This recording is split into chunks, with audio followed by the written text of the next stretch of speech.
Амьдрал донд тийм үуч ирдэг шүү дээ.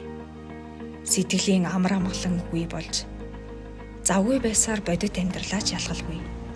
Амьдрал минь ажилдаг эзэн хүртэл бүдэг бадаг мэдрэгдэх тийм өдрүүд.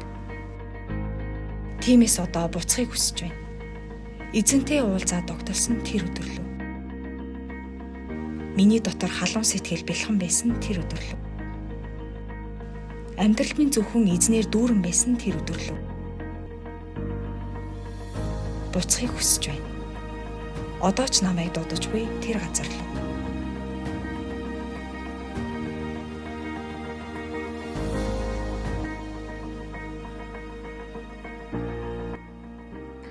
Бүгдээрээ сайн байцгаана уу?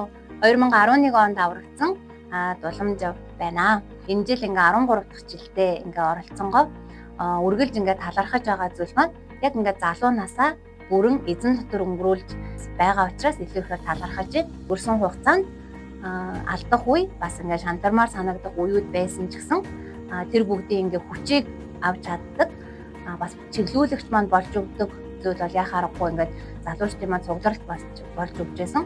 Тэгээд миний хувьд бол залуучдын маань цугларалт одоо миний итгэлийн амьдралын маань хамгийн том цэнэглэгч маань залуу насны маань зөв чигийг чиглүүлж өгдөг луучин маань ингээд болдог юм шиг байна.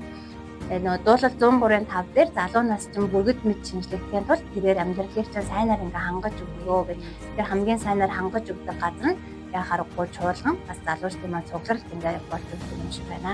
Хүчтэйгээр сайн мэдээ төлөө амьдрах тийм хүчийг олж авдаг газар болохоор ахлах ингээс агуулаад ингээд оны цуглартаараа дамжуулаад амьдралын зорилгоо тодорхойлоо шийдэжсэн удаач байна. Унсан байсан итгэлийг сэргээх цагч байсан альж цуглартаараа дамжуулаад ханамыг дөрвөж өгөөд үлдсэн хагас жилиг эзэн дотор хүчтэй амьдрахад маш их тус болсон.